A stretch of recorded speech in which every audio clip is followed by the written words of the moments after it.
আপনি কি কখনো কোনো প্রভাবশালী পদে অধিষ্ঠিত কোনো ব্যক্তিকে দেখে ভেবেছেন, এই মানুষটি আসলে এতদূর কিভাবে পৌঁছালো?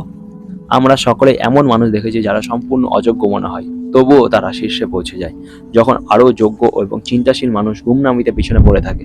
একটু ভাবুন সম্রাট নিরোর কথা, যিনি বাঁশি বাজাচ্ছিলেন যখন রোম জ্বলছিল, অথবা সাম্প্রতিক বছরগুলিতে এলিজাবেথ হোমসের মতো উদ্যোক্তা, যিনি এমন এক প্রযুক্তিগত প্রতিশ্রুতির উপর সাম্রাজ্য গড়ে তুলেছিলেন যা কখনো কাজই করেনি। এটি কোনো বিরল ঘটনা নয়, এটি এতবার ঘটে যে আপনি ভাবতে শুরু করেন এটি কি সত্যি কাকতালীয় নাকি এর পিছনে কোনো পরিকাঠামোগত প্যাটার্ন রয়েছে। আজ আমরা ইতিহাসের সবচেয়ে ভুল বোঝা চিন্তাবিদদের একজন নিকোলো ম্যাকিয়াভেলির স্তরগুলি উন্মোচন করব এবং তার ঠান্ডা নির্মম অন্তর্দৃষ্টিগুলি দেখব যে কেন ক্ষমতা প্রায়শই তাদের হাতে চলে যায় যারা এর জন্য সবচেয়ে কম যোগ্য। এটি শুধু একটি ঐতিহাসিক পাঠ নয়, এটি চিন্তাধারা আজও সর্বত্র জীবন, কর্পোরেট মিটিং রুম থেকে নির্বাচনী সমাবেশ পর্যন্ত। অস্বস্তিকর সত্যতা হলো অনেক সময় বুদ্ধিমত্তাই সেই বাধা হয়ে দাঁড়ায় যা আপনাকে উপরে ওঠা থেকে বিরত রাখে। এই অসুবিধাজনক দ্বন্দ্ব বোঝা সমাজে চলমান কারচুপি শনাক্তকরণের চাবিকাঠি হতে পারে, অথবা প্রভাবের দিকে এগিয়ে যাওয়ার জন্য আপনার পথ প্রদর্শকও হতে পারে। 16শো শতাব্দীর ফ্লোরেন্সে রাজনীতি থেকে বিচ্ছিন্ন হয়ে পড়া ম্যাকিয়াভেলি এমন কিছু লিখেছিলেন যা পরবর্তীতে রাজনৈতিক ইতিহাসে সবচেয়ে কুখ্যাত বই হয়ে ওঠে, দ্য প্রিন্স। যেখানে অন্য দার্শনিকরা আদর্শ সরকারের স্বপ্ন দেখেছিলেন, সেখানে ম্যাকিয়াভেলি আগ্রহী ছিলেন নেতারা বাস্তবে কিভাবে আচরণ করেন তা নিয়ে। তার একটি বাক্য তার দৃষ্টিভঙ্গি নির্মলতাকে সংক্ষেপ করে। সবই দেখে আপনি কেমন দেখতে, খুব কম লোকে অনুভব করেন আপনি আসলে কি। ক্ষমতার জগতের চেহারা প্রায়শই বাস্তবতার উপর ভারী পড়ে। এটি আমাদের প্রথম বড় সূত্র দেয় যে কেন অযোগ্যতা উপরে ওঠে। যোগ্য দেখানো আসল যোগ্য হওয়ার চেয়ে বেশি গুরুত্বপূর্ণ। ম্যাকিয়াভেলি একটি গভীর সত্য দেখেছিলেন, বুদ্ধিমান শাসকরা প্রায়শই তাদের নিজেদের বুদ্ধির ক্ষমতা থেকে বঞ্চিত হয়। কেন? কারণ বুদ্ধিমত্তার সাথে কোনো কিছু অসুবিধাজনক গুণ আসে। সমালোচনামূলক চিন্তা ভাবনা, নৈতিক সীমাবদ্ধতা, আত্মচিন্তন, এই গুণগুলি যতটা প্রশংসনীয়, ক্ষমতার দৌড়ে ততটাই বাধা হয়ে দাঁড়াতে পারে। কল্পনা করুন একজন সত্যিই বুদ্ধিমান ব্যক্তি কোনো ক্ষমতায় কাঠামোর প্রবেশ করে। তিনি সূক্ষ্মতাগুলিকে দেখেন যেখানে অন্যরা শুধু কালো সাদা উত্তর দেখে। তিনি নিজের উপর প্রশ্ন তোলেন যখন অন্যরা আত্মবিশ্বাসে ভরা ঘোষণা দেন।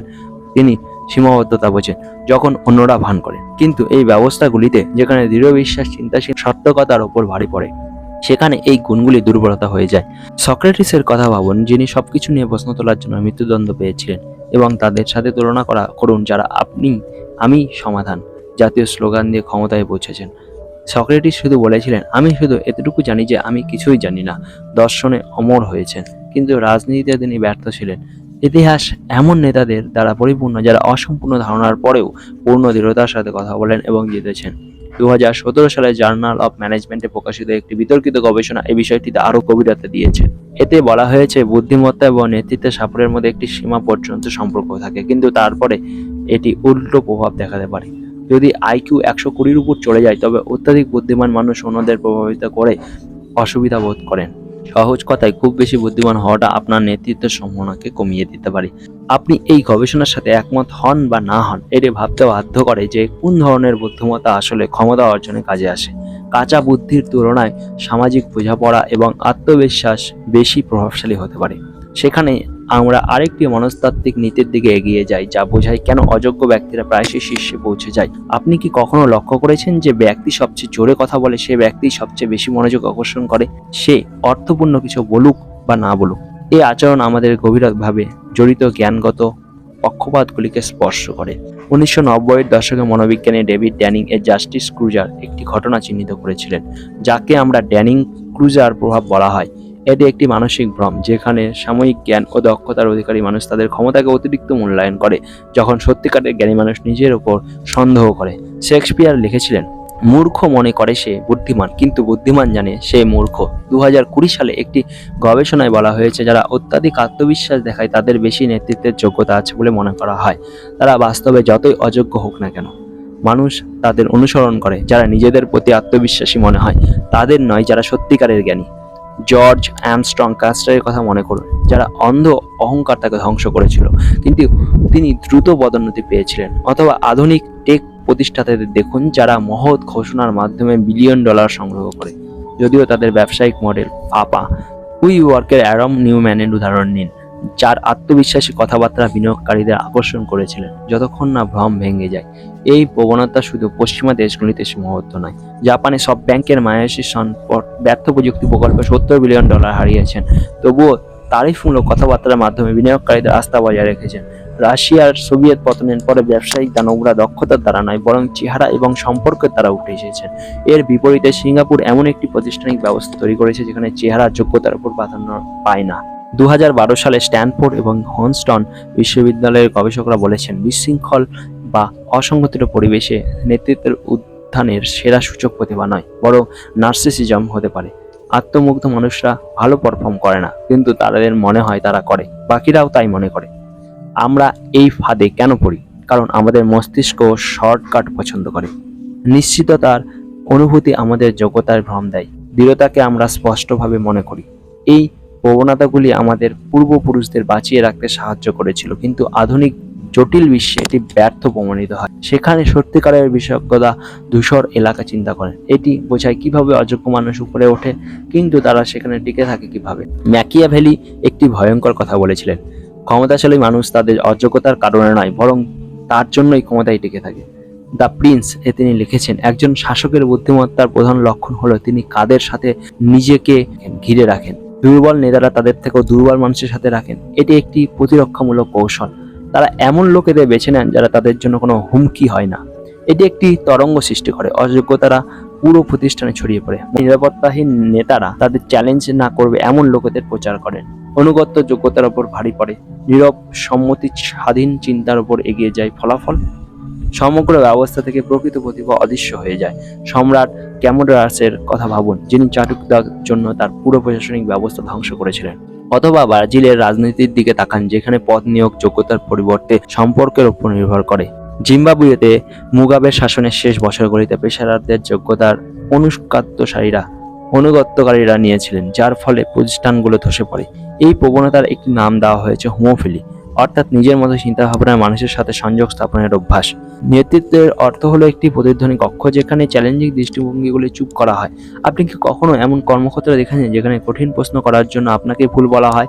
এটি তার এর প্রমাণ। তবুও আমরা এমন নেতাদের প্রতি আকৃষ্ট হই যারা পরিষ্কার সরল উত্তর দেয়। কেন? কারণ সরলতা সান্ত্বনা দেয় এবং অশান্ত বিশ্বের নিশ্চয়তা অক্সিজেনের মতো মনে হয়। প্রকৃত বিশেষজ্ঞরা ধূসর এলাকায় কথা বলেন, তার স্বীকার করেন যে তারা সবকিছু জানেন না, তারা অতিরিক্ত প্রতিশ্রুতি দেন না, কিন্তু এটি আমাদের অস্বস্তি দূর করে না। বেশিরভাগ মানুষ বাহ্যিক রূপ সন্তুষ্ট হয় যেন তারা বাস্তবতা ম্যাকিয়াভেলি সম্পর্ক সত্য করেছিলেন।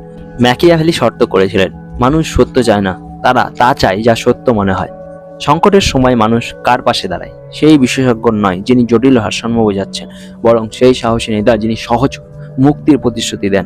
আপনি কি যে কোনো বড় সার্বজনীন বিতর্ক দেখতে পারেন?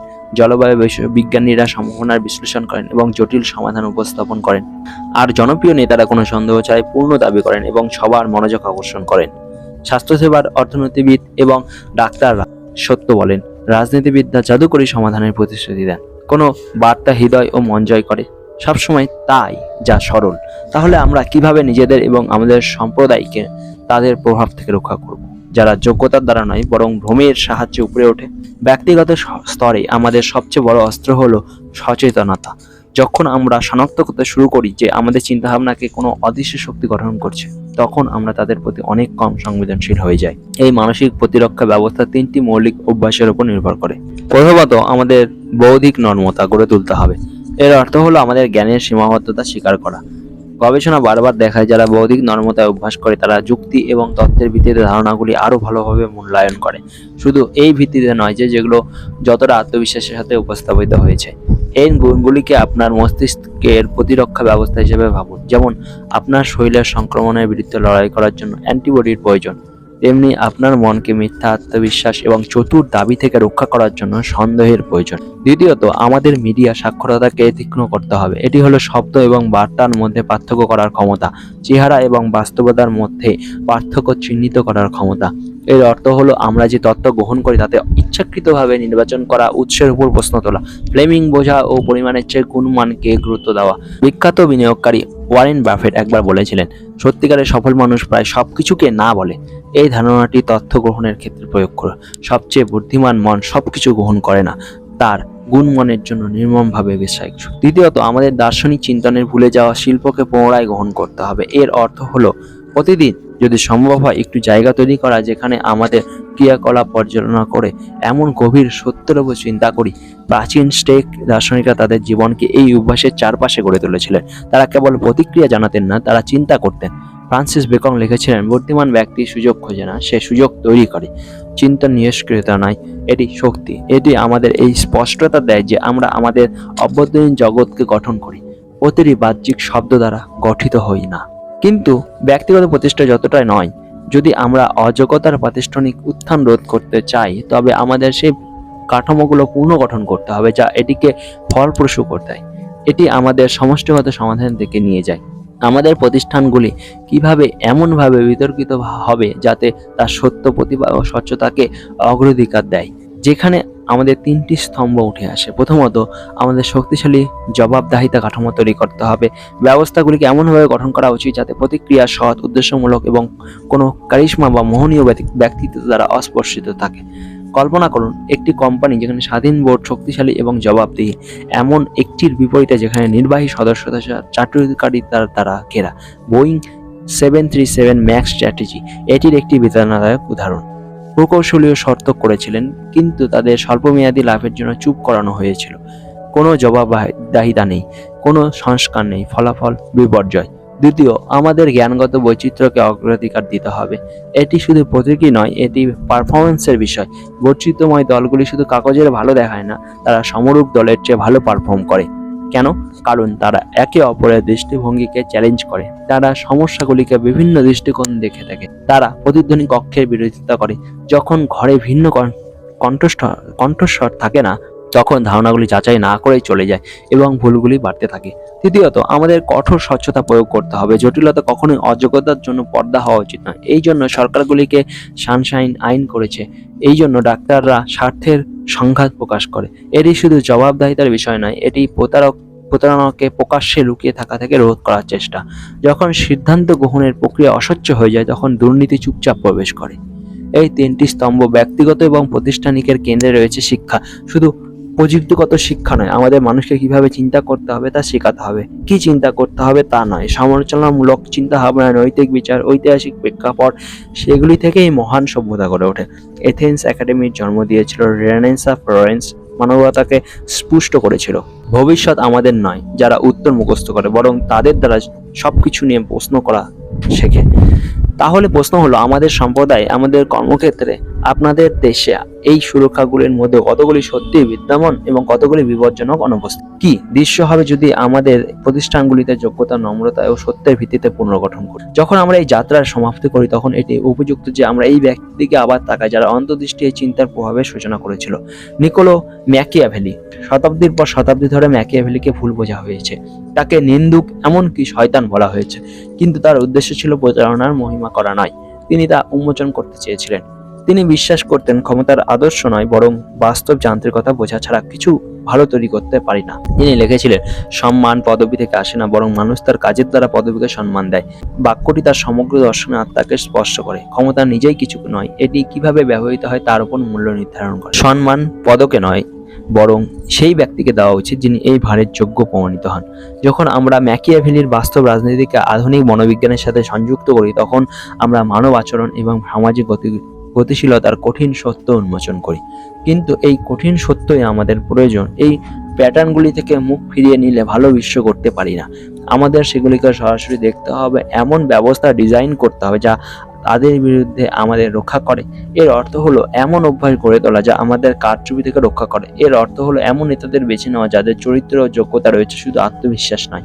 এর সবচেয়ে গুরুত্বপূর্ণ এর অর্থ হলো এই সরল কিন্তু শক্তিশালী সত্যটি ধরে রাখা। হ্যাঁ, মূর্খতা এবং অহংকার কখনোই ক্ষমতা দখল করে, কিন্তু সেই বুদ্ধিমত্তা যা নর্মতার দ্বারা তীক্ষ্ণ হয়েছে এবং নৈতিক সাহসে গভীরভাবে পতিত, তাই মানবতার সবচেয়ে বড় আশা হয়ে থাকে। তাহলে আপনি আপনার জীবনের কি প্যাটার্ন দেখেছেন?